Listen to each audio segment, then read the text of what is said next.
नमस्कार विद्यार्थी मित्रांनो, तर आपण ऑडिटिंग सेकंडचा 5वा चॅप्टर बघत होतो. ते म्हणजेच काय, स्टँडर्ड्स ऑन ऑडिटिंग. त्यालाच मराठीमध्ये म्हणतात काय, अंकेक्षण मानके. तर आतापर्यंत आपण काय एकूण 9 अंकेक्षण मानके पूर्ण केला सिलेबस मधले 5व्या चॅप्टर मधील. तर 2 शिल्लक राहिलेले आहेत, तर ते या लेक्चरमध्ये आपण पूर्ण करू.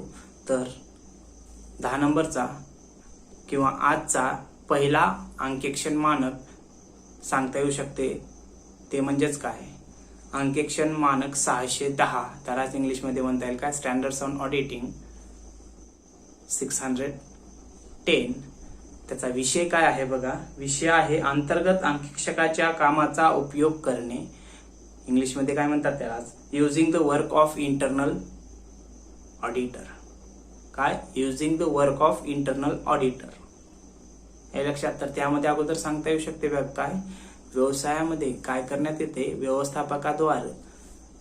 व्यवस्थापकाद्वारे काय करण्यात येते की व्यवसायामध्ये अंतर्गत अंकेक्षकाची स्वतंत्र विभागाद्वारे नियुक्ती करण्यात येते. म्हणजे एक विभाग नेमला जातो व्यवस्थापकाद्वारे, मॅनेजमेंटद्वारे, आणि त्यामध्ये एक काय, ज्याला कामाचा अनुभव आहे, ज्याला अकाउंटिंगचा, ज्याला अंकेक्षकाचा अनुभव आहे, असा पगारी नोकरदार म्हणून एका इंटरनल ऑडिटरची अपॉइंटमेंट केली जाते. आणि त्या अंतर्गत अंकेक्षकाकडून काय केले जाते की वित्तीय विवरणे, जमा खर्च, लेखा पुस्तके तपासले जातात आणि व्यवस्थित तयार करून घेण्यात येतात.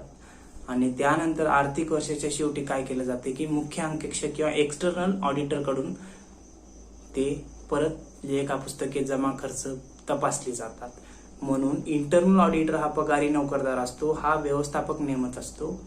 हे लक्षात. आणि जेव्हा मुख्य अंकेक्षक, एक्सटर्नल ऑडिटर, स्टॅच्युटरी ऑडिटर असतो, तो काय अंकेक्षण करताना या अंतर्गत अंकेक्षकाचा कामाचा उपयोग करून घेत असतो. हे लक्षात. आणि आपलं अंकेक्षण करून अंकेक्षणाविषयी आपला लिखित स्वरूपात अहवाल मुख्य अंकेक्षक देत असतो. आता कशा पद्धतीनं अंतर्गत अंकेक्षकाच्या कामाचा उपयोग मुख्य अंकेक्षक करून घेतो, तर यामध्ये नंबर 1 सांगता येऊ शकते बघा काय, की हे जे काही अंकेक्षण मानक आहे कोणतं, SA 610, हे कशा बाबतीत आहे, तर अंतर्गत अंकेक्षकाच्या कामाचा उपयोग करून घेण्याबाबत आहे. तर अंतर्गत अंकेक्षकाच्या कार्याचा उपयोग करून घेताना जे काही मुख्य अंकेक्षक आहे त्याच्या जबाबदारी बाबतीत हे अंकेक्षण देण्यात आलेलं आहे. तर या 1 मध्येच सांगता येऊ शकते काय, की अंतर्गत अंकेक्षण झाल्यानंतर अंतर्गत अंकेक्षकानं जे काही काम केले अंतर्गत अंकेक्षक म्हणून, त्या कामाचा उपयोग करून घेण्यासाठी काय हे अंकेक्षण मानक आहे. त्याबरोबरच काय, जो कोणी मुख्य अंकेक्षक असतो किंवा स्टॅच्युटरी ऑडिटर, तो काय करत असतो की या अंतर्गत अंकेक्षकानं जे काही काम केलेलं आहे अंतर्गत अंकेक्षणाचं, त्याच्या साह्यानं काय करत असतो, निरीक्षणे, परीक्षणे किंवा मग मत मांडण्यासाठी त्याच्या कार्याचा उपयोग करून घेत असतो. हे या ठिकाणी सांगता येऊ शकते नंबर 1 मध्ये. आता नंबर 2 मध्ये काय सांगितलंय बघा, हे SA कुठं लागू होत नाही. हे SA जर व्यवसायामध्ये अंतर्गत काय अंकेक्षण पद्धती किंवा अंतर्गत नियंत्रण पद्धती संस्थेमध्ये नसेल तर हे SA लागू होत नाही. म्हणजेच काय, हे जे काही SA आहे कोणतं 610 कुठं लागू होते, ज्या व्यवसायामध्ये इंटरनल ऑडिट करण्यासाठी इंटरनल ऑडिटरची अपॉइंटमेंट केलेली आहे, म्हणजे अंतर्गत अंकेक्षण होते ज्या व्यवसायामध्ये, तिथंच हे SA लागू होते. हे लक्षात. त्यानंतर 3 मध्ये काय सांगितलेलं आहे की जर संस्थेमध्ये काय हे SA लागू करायचं असेल तर काही वेळेस लागू करता येत नाही. म्हटले कधी लागू करता येत नाही, जर व्यवसायामध्ये अंकेक्षण प्रणाली, कोणती अंकेक्षण प्रणाली, अंतर्गत अंकेक्षण प्रणालीच नसेल व्यवसायामध्ये, छोटा व्यवसाय आणि इंटरनल ऑडिटर अपॉइंटमेंट करून इंटरनल ऑडिट केलंच जात नाही, मग तिथं गरज आहे का या SA ची, नाही. म्हणून काय सांगितले तिसऱ्यात, जर संस्थेमध्ये अंतर्गत अंकेक्षण प्रणाली अस्तित्वात असली तरी अंतर्गत अंकेक्षण पद्धती व्यवसायामध्ये आहे, पण काय नाही, अंकेक्षणासाठी प्रणाली व्यवस्थित नाही. म्हणजे काय, अंतर्गत अंकेक्षण करायसारखी व्यवसाय आहे, पण जे काही व्यक्ती काम करणार आहेत अंकेक्षणाचं इंटरनल ऑडिटसाठी, इंटरनल ऑडिटर म्हणून, ते जर सिस्टीम व्यवस्थित नसेल तर तिथं सुद्धा हे SAचा उपयोग होत नाही, हे SAचा उपयोग होत नाही. हे या ठिकाणी सांगता येऊ शकते. तर 4 नंबर मध्ये काय सांगितले की काय, बाह्य अंकेक्षकानं अंतर्गत अंकेक्षणाचा उपयोग करण्यासाठी योजना तयार केलेली नसेल तर त्यावेळेस अंतर्गत अंकेक्षणाचा उपयोग होत नाही. काय सांगितले या 4 मध्ये, जो कोणी बाह्य अंकेक्षक म्हणजेच मुख्य अंकेक्षक किंवा मग त्यालाच वैधानिक अंकेक्षक असं म्हणतात. जर समजा की या वैधानिक अंकेक्षकानं काय की अंतर्गत अंकेक्षकाच्या कार्याचा वापर कसा करावा यासाठी योजना तयार केलेली नसेल तर अशा वेळेस काय अंतर्गत अंकेक्षण जे काही व्यक्तीने केलेलं आहे कोणत्या अंतर्गत अंकेक्षकानं त्याच्या कामाचा उपयोग करता येत नाही हे या ठिकाणी सांगता येऊ शकते. त्यानंतर नंबर 5 मध्ये काय सांगितलेलं आहे की जो काही बाह्य अंकेक्षक आहे त्याला कायद्यानं काय करण्यात आले की कंपल्सरी करण्यात आले की काही वेळेस आवश्यकता असेल तर तुम्ही अंतर्गत अंकेक्षकाच्या कामाचा उपयोग करू शकता. काही वेळेस कंपल्सरी केलेला आहे, कायदेशीर केलेला आहे वापर करण्याबाबतीत हे सांगितलेलं आहे 5 नंबरमध्ये. पुढे 6 नंबरमध्ये काय सांगितले आहे की अनेक संस्था काय करत असतात, ज्या काही व्यवसाय संस्था असतात ते एक प्रशासनाचा भाग म्हणून किंवा मग एक व्यवसाय संस्थेचा भाग म्हणून व्यवसायामध्ये अंतर्गत नियंत्रण पद्धती त्यासोबतच अंतर्गत अंकेक्षकाद्वारे काय करण्यात येते किंवा करून घेत असलेलं आपण सांगता येऊ शकते. म्हणजेच काय की अंतर्गत कार्याची काही उद्दिष्टे असतात, ते उद्दिष्टे साध्य करायचे आहेत आणि ते उद्दिष्ट कशावरून साध्य होतात की व्यवसायाच्या स्वरूपावरून व्यवसायाच्या व्याप्तीवरून हे काय ते उद्दिष्टे साध्य करण्यात येतात. म्हणून जे काही अंतर्गत अंकेक्षक असते काही संस्था फॉर्मॅलिटी प्रशासकीय बाब आहे किंवा मग अंतर्गत बाब आहे म्हणून ते पूर्ण करत असलेलं आपल्याला सांगता येऊ शकते. त्यानंतर पुढला 7 नंबरचा पॉईंट काय सांगितलेला आहे की जे काही बाह्य अंकेक्षक आहे त्याला जर वाटले की बाबा अंतर्गत अंकेक्षकाच्या कार्याचा उपयोग आवश्यक नाही किंवा मग महत्वाचा नाही अशा वेळेस हे एससी लागू केलं जात नाही किंवा मग लागू होत नाही त्या ठिकाणी हे सांगितले. कारण मुख्य अंकेक्षक बहिर्गत अंकेक्षकांना सरळ सांगितले की बाबा जो कोणी इंटरनल ऑडिटर आहे त्याच्या काही कामाचा उपयोग नाही मग हे एससी तिथे लागू होत नाही हे सांगितले. त्यासोबतच काय की जर समजा एक्सटर्नल ऑडिटरनं किंवा मग बाह्य अंकेक्षक किंवा मुख्य अंकेक्षकानं अंतर्गत अंकेक्षकाच्या कार्याचा उपयोग जर केला तर अशा वेळेस जो कोणी बाह्य अंकेक्षक आहे त्याचं महत्व कमी होत नाही. तो मुख्य अंकेक्षक असतो, बाह्य अंकेक्षक असतो, त्याला अहवाल द्यायचा असतो म्हणून त्यानं जर एखाद्याची मदत घेतली तर त्याचं महत्व कमी होत नाही हे सांगितले. पुढे 8 नंबरमध्ये या ठिकाणी सांगता येऊ शकते. त्यानंतर पुढे काय सांगितले की हे जे काही एससी आहे कोणतं एससी स्टँडर्ड्स ऑन ऑडिटिंग 610 हे 1 एप्रिल 2016 पासून किंवा त्यानंतर सुरू होणाऱ्या सर्व अंकेक्षण कार्यास लागू असेल हे या ठिकाणी सांगता येऊ शकते.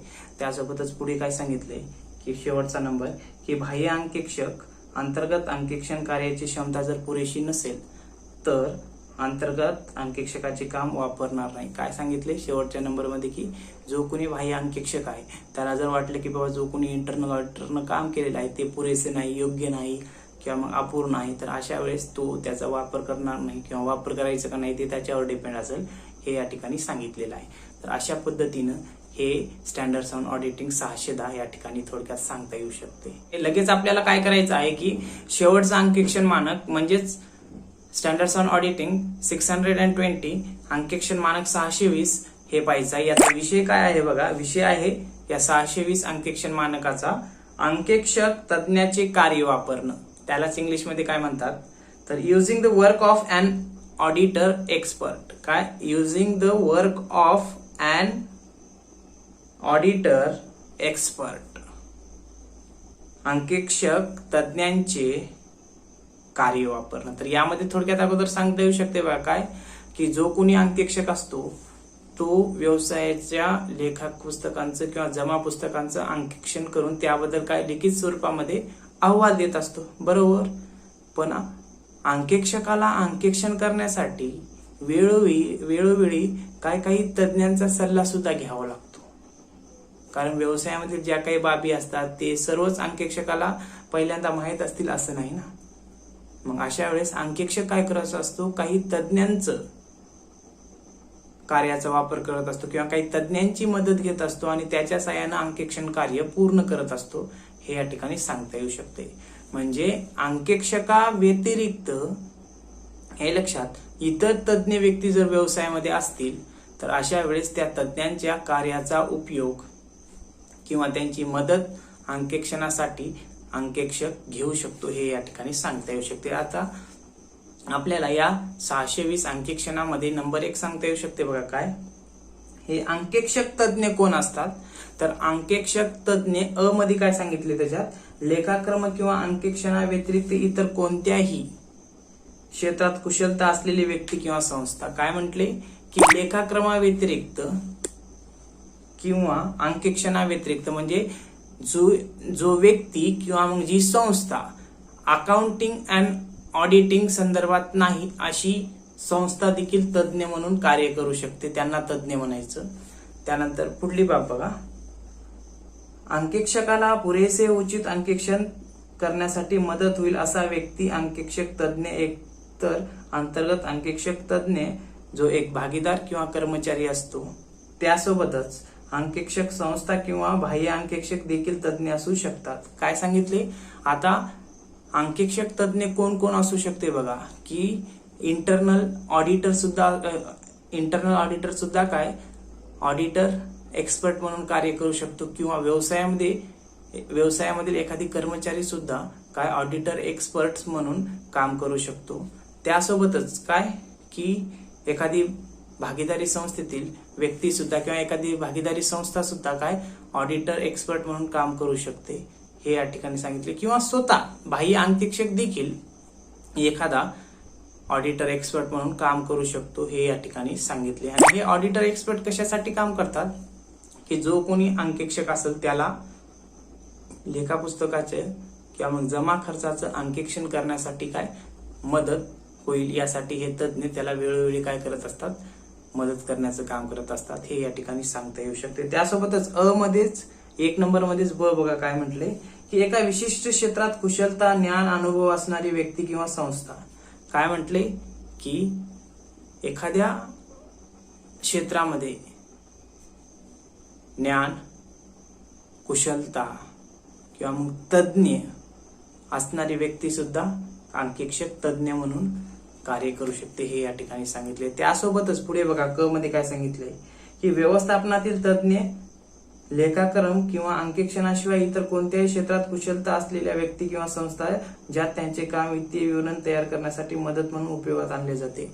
काय म्हटले की व्यवस्थापनाशिवाय किंवा मग व्यवस्थापनामधील सुद्धा एखादी व्यक्ती काय असू शकते, हे ऑडिटर एक्सपर्ट म्हणून काम करू शकते, पण ती लेखाक्रम किंवा अंकेक्षणा व्यतिरिक्त असली पाहिजे, हे सांगितले. त्यासोबतच काय की वित्तीय विवरणासाठी किंवा वित्तीय विवरणाचं अंकेक्षण करण्यासाठी अशा एक्सपर्टचा किंवा तज्ज्ञांचा मदत होईल अशा व्यक्ती सर्व एक्सपर्ट म्हणून काम करू शकतात आणि यांच्या कामाचा उपयोग अंकेक्षणासाठी किंवा वित्तीय विवरणाच्या तपासणीसाठी करण्यात येऊ शकते, हे या ठिकाणी 1 नंबर मध्ये सांगितले. 2 नंबर मध्ये काय सांगितले, हे अंकेक्षक मानक अंकेक्षकाच्या जबाबदारी बाबतीत आहे आणि त्यासोबतच की लेखाक्रम आणि अंकेक्षणा व्यतिरिक्त का इतर क्षेत्रामध्ये तज्ज्ञ कुशलता किंवा मग ज्ञान असणारी व्यक्ती व्यवसायामध्ये अंकेक्षकाला एक अंकेक्षक तज्ज्ञ म्हणून मदत करत असते आणि अंकेक्षक काय करत असतो, अशा तज्ज्ञांची मदत घेऊन अशा तज्ज्ञांचा काय उपयोग करून काय करत असतो, अंकेक्षणासाठी त्याचा वापर करत असतो, हे या ठिकाणी 2 नंबर मध्ये सांगितले. त्यानंतर 3 नंबर मध्ये काय सांगितलंय, अंकेक्षक जरी तज्ज्ञांचा काय उपयोग अंकेक्षण कार्यासाठी करत असला तरी अंकेक्षकाचं मत मांडण्याची जबाबदारी जो कोणी बाह्य अंकेक्षक असतो किंवा मग मुख्य अंकेक्षक असतो त्यानं जरी ऑडिटर एक्सपर्ट ज्या काही व्यक्ती असतील त्यांच्या कार्याचा त्यांची मदत जरी अंकेक्षण कार्यासाठी घेतलेली असली तरी अंकेक्षकाचं महत्व कमी होत नाही. त्याला काय आपलं मत मांडण्यासाठी तो जबाबदार असतो. काय सांगितलंय की त्याला एवढा अधिकार आहे की त्यानं आपलं ओपिनियन स्वतः देऊ शकतो आणि ओपिनियन देण्यासाठी तो स्वतः जबाबदार असतो, हे सांगितले. जरी तो कुणाच्याही कामाचा उपयोग करू द्या पण तो स्वतः जबाबदार असतो, हे या ठिकाणी सांगता येऊ शकते. त्यासोबतच पुढल्या 4 नंबर मध्ये काय सांगितले, हे अंकेक्षण मानक 1 एप्रिल 2010 रोजी किंवा त्यानंतर सुरू होणाऱ्या सर्व अंकेक्षण कार्यास लागू असेल, हे सांगितले. कधी 1 एप्रिल 2010 किंवा त्यानंतर सुरू होणाऱ्या सर्व अंकेक्षण कार्यास हे अंकेक्षण मानक लागू असेल, हे सांगितले. त्यानंतर पुढला बघा नंबर किती की 5 नंबरचा. त्यामध्ये काय सांगितले, अंकेक्षकाचा उद्देश. आता जो कोणी अंकेक्षक आहे त्याचा काय उद्देश आहे की या तज्ज्ञांचा वापर करायचा का नाही, हे लक्षात. तर त्यामध्ये बघा सांगितले काय की अंकेक्षक तज्ज्ञांचा वापर करावा की नाही हे निर्धारित करण्यासाठी, म्हणजे अंकेक्षकावर डिपेंड आहे की जो कोणी एक्सपर्ट म्हणून किंवा मग ऑडिटर ऑडिटर एक्सपर्ट म्हणून काम करत आहे, हे लक्षात, त्यांच्या कामाचा उपयोग करून घ्यायचा का नाही हे ऑडिटर निर्धारित करेल हे सांगितले. त्यानंतर त्याच्यातच काय म्हटले की अंकेक्षक तज्ञाचा वापर करत असल्यास अंकेक्षकाच्या हेतूसाठी त्याचे कार्य पुरेसे आहे किंवा नाही हे निर्धारित करण्यासाठी अंकेक्षक काय करेल, तज्ञांच्या कार्याचा वापर करते वेळेस निर्धारित करेल की बाबा त्यांचं कार्य पुरेसं आहे का नाही, त्यावरून योग्य ते निष्कर्ष काढता येऊ शकतात का, योग्य ते निष्कर्ष काढण्यासाठी हे पुरावे म्हणून वापर करता येऊ शकते का, हे ऑडिटर डिसाइड करेल हे सांगितले. त्यानंतर पुढला नंबर बघा, 6 नंबर मध्ये काय सांगितले की अंकेक्षक ठरवल म्हटले काय की या अंकेक्षक तज्ञांच्या कार्याचा उपयोग करावायचा का नाही हे कोण ठरवल, अंकेक्षक ठरवल म्हटले. म्हणजे एक्सपर्टच्या कामाचा उपयोग ऑडिटर न करायचा का नाही ऑडिटर डिसाइड करेल हे सांगितले. त्यानंतर पुढला आणि शेवटचा नंबर काय सांगितला आहे 7 नंबर मध्ये की अंकेक्षकानं काय केलेलं पाहिजे की जे काही तज्ञ आहेत त्या तज्ञांच्या कार्याची सीमा म्हणा किंवा मग कार्याचं क्षेत्र काय आहे हे समजून घेतलं पाहिजे आणि त्यासोबतच काय केलं पाहिजे की तज्ञांनी जे काही कार्य केलेलं आहे त्या कार्याचं मूल्यांकन देखील अंकेक्षकानं करून घेतलं पाहिजे. त्यानंतरच त्याचा उपयोग अंकेक्षणासाठी करावायचा का नाही हे निर्धारित केलं पाहिजे हे या ठिकाणी सांगता येऊ शकते. तर अशा पद्धतीनं थोडक्यात हे दुसरं अंकेक्षण मानक आजचं म्हणजेच 11 नंबरचं काय स्टँडर्ड्स ऑन ऑडिटिंग 620 हे थोडक्यात सांगता येऊ शकते. अशा पद्धतीनं या ठिकाणी सिलेबसला जेवढे अंकेक्षण मानक देण्यात आलेली होती एकूण 11 ते आपण पूर्ण केलेले आहात. तर अशा पद्धतीनं या ठिकाणी काय ऑडिटिंग सेकंडचा जो काही सिलेबस 6व्या सेमिस्टरसाठी देण्यात आलेला होता एकूण 5 चॅप्टर ते 5ही चॅप्टर आपण व्यवस्थितरित्या समजून घेतलेली आहात आणि व्यवस्थितरित्या पूर्ण केलेली आहेत. तर या ठिकाणी ऑडिटिंग सेकंडचा पूर्ण सिलेबस संपलेला आहे. ओके.